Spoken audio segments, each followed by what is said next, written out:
यहाँ पे चालू होता है हमारा इन्वायरमेंटल हेल्थ ट्रांजिशन। तो इसमें क्या आ गया, summary of risk of income 2004, basic risk, lack of safe water, sanitisation and hygiene, indoor air pollution, vector borne diseases, hazard that causes accident and injuries. ये हो गया, ये इस तरह से कुछ गया हुआ है। रिस्क कहाँ था इस टाइम में, किस तरह से बताया गया है। उसके बाद यहाँ पे है modern risk, unsafe use of chemical, environmental degradation. Third है यहाँ पे, इसमें ब्लू कलर में दिखाया गया है emerging risk, climate changes, president organic pollutants, endemic disruption। किस तरह से हुआ है, तो यहाँ पे बताया गया है कि lower middle class, sorry lower income popular in population in poverty, middle income population in transit, higher income industrialisation societies. तो यहाँ पे ये चीज है कि source adapted by Gordon on other 2004 में ये चीज लिया गया था। रिस्क किस तरह, लोअर इनकम पॉपुलेशन पॉवर्टी का कितना हाई है, और इसका ये मॉडर्न अनसेफ यूज केमिकल्स का किस तरह से, मिडिल में तो ये इस तरह से आ रहा है, हायर इनकम इस तरह से, ये चीज बताया गया है हेल्थ रिस्क के बारे में। उसके बाद आता है हमारे पास, how is it before all the environmental deterioration started. तो कैसा था बिफोर, इन्वायरमेंटल खराब होने से पहले। नेचुरल इन्वायरमेंटल से रिसोर्सेज लेते थे, product activities, production, consumption, environmental impact आ रहा है। उसके बाद फिर मनी, फिर यहीं से मनी भी जा रहा है, फिर प्रोडक्शन एक्टिविटीज के लिए इकोनॉमी बन गया, सोसाइटी बन गया, बस इस तरह से है। उसके बाद है यहाँ पर, where and how did the problem arises. तो किस तरह से हमारा ये प्रॉब्लम डैमेज जो है वो अराइज हुआ है, इसमें देखिए। नेचुरल इन्वायरमेंट से चला गया resources, product availability, production products बने, यहाँ से इधर मनी ट्रांजेक्शन हो गया, पॉपुलेशन, प्रोडक्ट एक्टिवेशन, यहाँ से एक इस तरह से इकोनॉमी आया, कंजप्शन एक्टिविटीज, तो यहाँ से इन्वायरमेंटल इम्पैक्ट आ गया। यहाँ से भी फिर से प्रोडक्ट, यहाँ से भी environmental damage exceeded limits, exceed कर रहा है, डैमेज इंक्रीज हो रहा है सोसाइटी के लिए। उसके बाद इसमें लिखा गया, industrial revolution, green revolution leading to mass production, mass consumption, mass disposal. तो मास प्रोडक्ट के लिए मास कंजप्शन की जरूरत होता है, और इससे क्या फर्क पड़ता है वो चीज दिखाया गया है यहाँ पे। डेवलप, इसके बाद आता है डेवलपिंग और डेवलप, हु इज रिस्पॉन्सिबल, किस तरह से रिस्पॉन्सिबल है। सो इससे आप समझ सकते हैं कि डेवलप्ड कंट्री में हाई लेवल इकोनॉमी एक्टिविटीज होती है, जैसे कि इंटरनेशनल ट्रेड हो गया, chemical substances, CFS, depletion of ozone layer, loss of wild species, और इसमें आ गया यूज, हाई लेवल इकोनॉमी में फॉसिल फ्यूल के बर्न करते हैं, कार्बोनिक एसिड गैस रिलीज होता है, इससे ग्लोबल वार्मिंग, सीएफसी से भी ग्लोबल वार्मिंग हो रहा है। यहाँ पे मरीन पोल्यूशन हो रहा है।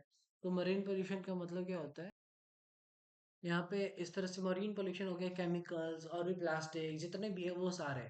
तो यहाँ पे डेवलपमेंट असिस्टेंट क्या, डेवलपमेंट असिस्टेंट्स क्या कर रहा है, case of lack of environmental consideration. तो यहाँ पे ओजोन लेयर डिप्लीशन हो गया, ग्लोबल वार्मिंग हो रहा है, एसिड हो रहा है, लॉस ऑफ वाइल्ड स्पीसीज उससे हो रहा है। तो डिफॉरेस्टेशन के, इससे भी डिफॉरेस्टेशन का कारण ये भी हो रहा है, कारण ये भी हो रहा है। ग्लोबल वार्मिंग हो रहा है, केस लैक स्टडीज के डिफॉरेस्टेशन हो रहा है, डिस्ट्रिफिकेशन हो रहा है, environmental problem in developing country. तो इस तरह से यहाँ पे हर चीज़ लिखा गया है। और यहाँ पे केमिकल सब्सटेंसेस के यूज़ की वजह से क्या हो रहा है, ट्रांसमिरेटरी मूवमेंट, हजार्ड वेस्टेज क्रिएट हो रहा है, फॉर्सिन डेबिट, तबीयत खराब हो रहा है, लोगों को प्रॉब्लम्स आ रहे हैं बार बार, living product, rapid population increase की वजह से, इन्वायरमेंटल प्रॉब्लम डेवलपिंग कंट्रीज में, rising level of economy activities, developing countries, poverty, foreign debts. तो दो, उसके बाद आता है हमारे पास कोर्स ऑब्जेक्ट्स, अब course objective, awake ecological sense who and trigger pro environmental approach in action, incorporative simple solution in day to day development. तो इस तरह से जो ये पहले ही बताया गया था, इसी तरह है, सोशल इन्वायरमेंटल से रिसोर्सेज बनते हैं, प्रोडक्ट एबिलिटी प्रोडक्ट बनते हैं, कंजप्शन एयर मनी होता है, प्रोडक्ट बनता है, डैमेज हो रहा है, इसी इतना पार्ट डैमेज में आ गया, ये सोसाइटी है, इसमें से इतना पार्ट हमने डैमेज कर लिया, रिसोर्सेज रिकवरी भी हो रहा है कुछ पार्ट से कंजप्शन के बाद, उसके इन्वायरमेंटल इम्पैक्ट आ रहे हैं, इन्वायरमेंटल इम्पैक्ट ये हो रहा है, और यहाँ पे जो रिकवरी हो रहा है इससे इस तरह इधर भी आ रहा है, नेचुरल इन्वायरमेंट सही हो रहा है थोड़ा सा। द आइडियल सिनेरियो क्या है, परस्यूइंग द आइडियल सिनेरियो। तो इसमें बताया गया है कि सोशल कंट्रीब्यूशन, एनवायरमेंटल कंजर्वेशन, तो sorry, natural environmental resources, product availability, product बन रहा है उससे कंजप्शन एक्टिविटीज से यहाँ पे रिसोर्सेज का रिकवरी भी हो रहा है यहाँ पे, और यहाँ से मनी चला गया, उसके बाद फिर सोच यहाँ से नेचुरल रिसोर्सेज फिर सोसाइटी में चला जाता है, उसके बाद फिर social contribution, environmental conservation, tolerate impact हो रहा है। उसके बाद when we permit the destruction of environment and do not protest, raise our voice against it। तो हमें डिस्ट्रक्शन करने का कोई परमिट नहीं है, कब हमें और आवाज उठाना चाहिए, हमें इस चीज के लिए वॉइस हमें उठाना चाहिए इसको प्रोटेस्ट करने के लिए। We are denying our future generation, हम अपनी जनरेशन खराब कर रहे हैं, इस चीज के लिए हमें आवाज उठानी चाहिए। The use of value of resources, the biosphere. उसके बाद आता है हमारे पास मॉड्यूल 1.2 में मॉड्यूल दी multi disciplinary nature environmental biodiversity. उसमें हम क्या पढ़ते हैं, definition, scope and importance, need of public awareness, types of ecosystem, world BIOS, economical function, diversity, flora and fauna, species in wild diversity, biodiversity hotspot, threads of biodiversity, case studies. तो इसमें हमारे यहाँ पे टॉपिक कवर्ड है need for public awareness in case studies. तो यहाँ पर major global environmental problems क्या सब है, तो इसमें आते हैं हमारे पास global warming, ozone layer depletion, acid rain, deforestation, loss of biodiversity, water pollution, desertification, waste disposal, rapid population growth, depletion of non renewable energy sources, food and water storage. Where and how did the problem arise, industrial revolution, green revolution, किस तरह से problem arise, industrial green revolution में mass production, mass consumption, mass disposal. तो इसमें आप लोगों को पता चलेगा कि मास प्रोडक्शन क्या होता है, मास कंजप्शन क्या होता है, डिस्पोजल मतलब कि जैसे कोई भी रॉक्स वगैरह होते हैं वो जो नीचे आ रहे हैं, आते रहते हैं लावा के फॉर्म में या कुछ भी हो, उस तरीके को मास डिस्पोजल बोला जाता है। उसके बाद आता है डेवलपिंग और डेवलप्ड, हु इज रिस्पॉन्सिबल। तो ये हम पहले ही कर चुके हैं, डेवलप्ड कंट्रीज में हाई इकोनॉमी होता है, carbon gas CFC, sulphuric oxide, acid rain, depletion layer और ग्लोबल वार्मिंग इस तरह से होता है, लॉस ऑफ वाइल्ड डाइवर्सिटी होता है, डिफोरेस्टेशन, डिसर्टिफिकेशन होता है, केस ऑफ लाइक स्टडी से environmental problems of the countries आ रहा है। उसके बाद फिर इससे ट्रांस पॉवर्टी फॉर्चून डेबिट से भी प्रॉब्लम आ रहा है, उसका फिर रैपिड पॉपुलेशन इंक्रीज हो रहा है, इसके भी प्रॉब्लम आ रहे हैं खाने पीने का। और इधर ये बोले मुझसे भी यहाँ पे आ रहे हैं, डेवलपिंग कंट्रीज में भी rise level of economical activities हो रहा है। तो उसके बाद आता है हमारे पास ये, एक सेकेंड में बता रहा, फॉसिल फ्यूल इमिशंस का यहाँ पे ग्राफ बना हुआ है, fossil fuel emission GDP trillion US dollar, population billions में दिया गया है, और ये एंथ्रोपोजीन CO2 ppm में दिया गया है। इसका मतलब होता है कि ग्रीन हाउस गैसेस किस तरह से हम कर रहे हैं उसके बारे में बताया गया है। तो यहाँ पे फॉसिल फ्यूल किस तरह से 1925 में कितना बर्न हो रहा था, 1950 में यहाँ पे बीच में कम हुआ था, उसके बाद फिर 1930 के आसपास में, उसके बाद फिर बढ़ गया। तो यहाँ पे 1950 किस स्पीड से हमारा ये बढ़ रहा है वो देखिए। और ये हमारे पास लिमिटेड है, जीडीपी इस तरह से बढ़ रहा है हमारा, 1975 में जीडीपी इतना था, 2000 में इतना था, इस तरह से हमारा बढ़ रहा है। लो मोना ये इस तरह से हमारा बढ़ रहा है ग्लोबल का। पॉपुलेशन हमारा इस यहाँ से फिर थोड़ा 1950 से 2000 तक में इधर रैपिड पॉपुलेशन ग्रोथ आया हुआ है। यहाँ पे इस तरह से ही दिखाया गया है कि लोना ग्लोबल इस तरह से बढ़ रहा है। तो ये इस तरह से किस तरह से यहाँ पे ग्रोथ हो रहा है वोल्केनोज इरप्शन का। तो ये देखिए मोना लियो ग्लोबली। उसके बाद आता है हमारे पास इन्वायरमेंटल हेल्थ रिस्क। ये तो पहले अभी कुछ पढ़े पढ़े ही हुए थे, यहाँ पे पॉपुलेशन बताया गया, लोअर इनकम पॉपुलेशन में मिडिल इनकम, हायर पॉपुलेशन के लिए किस तरह से है। उसके बाद आता है हमारा मोर देन 6.7 बिलियन ह्यूमंस हम इस धरती पे है। तो इसमें why so many humans, agriculture revolution, stable food supply, industrial revolution, urbanisation, urbanise society, power by fossil fuel, sanitation and meditation, more food, इन सभी चीज़ों की जरूरत हो रही है। तो यहाँ पे कुछ कुछ एग्रीकल्चर रिवॉल्यूशन में कितना किस तरह से आ रहा है ये यहाँ पे बिफोर पास बताया गया है बीपी के बारे में। इससे पहले किस तरह से रिवॉल्यूशन, इस तरह से ह्यूमन पॉपुलेशन कितनी रैपिड स्पीड से बढ़ रहा है, वो चीज़ यहाँ पे दिखाया गया है। उसके बाद आता है हमारे पास global commitment, In the world of Norwegian noble commitment, we honor the earth for bringing forth flower and food. The trees is committed to the protection of earth. This committee is our vision, deeply felt and connected to human right and peace.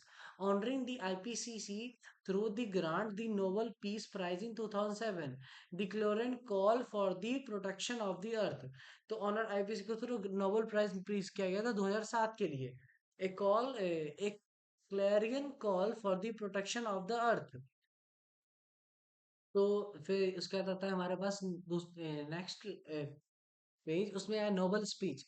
This choice is an economical और acknowledgement of three important realities: the power and promise of collective scientific endeavor, the role of knowledge is shaping public policies and guiding global affairs for the sustainable development of the earth. उसके बाद आता है an acknowledgement of the threats to stable and human security in heard the impact of changing climate and therefore the need of development and effective rationale for timely and educate avoid action to avoid such threat in the future। Future में कुछ problem ना हो इसलिए 3 point यहाँ पे choose किया गया है कि प्रॉमिस किया गया है कि साइंटिफिक इंडिविजुअल साथ में काम करने के लिए नॉलेज से पब्लिक पॉलिसीज के बारे में इस तरह से यहाँ पे बताया गया स्टेबल करने के लिए इम्पैक्ट चेंजिंग क्लाइमेट के किस तरह चेंज हो रहा है, आगे वाले फ्यूचर को कैसे हम सेव कर सकते हैं, उन सभी चीज़ों के बारे में यहाँ पे बताया गया। The Nobel prize peace prize 2007 इन दोनों को मिला हुआ था। Al Gore ex VP USA and R K Pachauri representing IPCC and its chairman. जब ये दोनों चीज के ए आई गोर यूएस के लिए थे, यहाँ पे इस तरह से आईपीसी इन दोनों ये प्राइज मिला होता है उनका फोटोज है। उसके बाद आता है हमारे पास the whistle blower creating public awareness. ये क्या हुई थी, तो यहाँ पे बुक लिखी थी साइलेंट स्प्रिंग रेचल कर्शन, आप शायद पढ़े भी हो सकते हैं ये book. The crop destruction national achievement, dust the crop dusting national achievement. तो ये क्या की हुई थी कि शायद यही इन्होंने क्रॉप के लिए इस तरह से बनाया गया था। तो 1875 में 73 में फर्स्ट सिंथेटिक एस्टिसाइड्स बनाया गया था। प्लोरो ह्यूमन मोलर 1935 में की थी। 1945 में यूएस नोबल 1962 में पब्लिकेशन हुआ था। 1972 में बैन हो गया।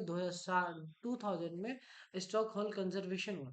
उसके बाद फिर आता है हमारे पास the Stockholm conservation on the resistant organic pollutant, the international program of chemical safety, the dirty dozen UNEP, the insecticides and pesticides, Eldrin, Colodrine, DDT, Deldrin, Editrine, and Hapicol, benzene, marine, trophine, and trophine, hexachlorobenzene. Industrial chemicals में यहाँ पे आया है polycarbonate डाइफिनालिस, dioxin, फॉरांस। उसके बाद आता है 9 new chemicals has been added to the list on 8 May 2009 the conference of the parties COP। यहाँ पे एक इंपॉर्टेंट पॉइंट है, एक second. add to 9 chemical at present organization pollutants pesticides the chlorocone line drain pentochlorobenzene। Fourth है alpha हेक्सोक्लोरोहेक्सेन and बेटा हेक्सोक्लोरो साइलहेक्सोन। उसका industrial chemicals में यहाँ पे आया है, ये पेस्टिसाइड्स थे कुछ ये वाले। और इंडस्ट्रियल केमिकल्स में हेक्सा ब्रोलो बीफिनाइल, या फिर इसको बोल सकते हैं hexa bromo diphenyl ether and hepta bromo diphenyl ether. 6 में आ गया पेंटाक्लोरोबेंजीन। 7 आ गया perfluorooctane sulphuric acid its salt. 8 point आ गया हमारे पास क्लोरोफेक्टिन सल्फोन फ्लोरिड। उसका 9th आ रहा है हमारे पास टेट्राब्रोमिड phenyl ether and pentobromidiphenyl ether। And the end by products alpha hexachloro chlorohexane beta हेक्सोक्लोरो हेक्लोसाइहेक्सेन and pentachlorobenzene. Short chain chlorination phenolic and indosufline hexabolide may be added to the list but still deviated. यहाँ पे add किया जा सकता है but यहाँ पे अभी debate के कारण अभी ऐड नहीं किया गया इन लोगों को. Awareness in India. 1972 stock conservation attended by late Prime Minister Mrs. Indira Gandhi need felt for institution framework. Department of Environmental was created. Need felt for legal regulatory framework. Control and Prevention of Population Act 1974. Central Pollution Control Board set up. State Pollution Control Board set up. उसके बाद आता है हमारे पास organisation work for environment. World wide fund WWF.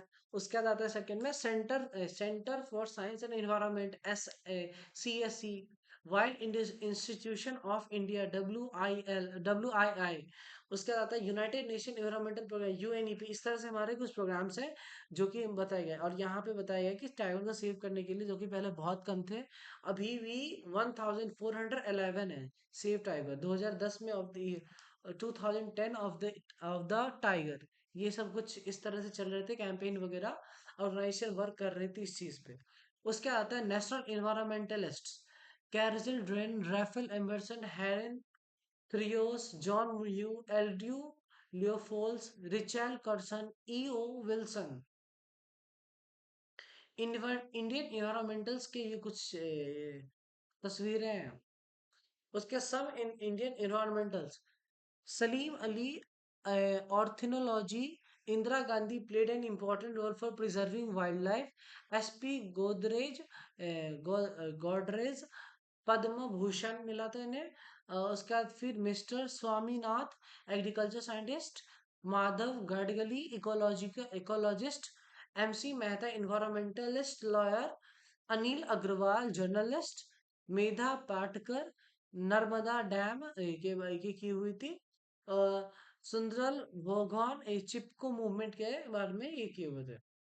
और यहाँ पे हमारा मॉड्यूल 1.2 भी खत्म हो रहा है.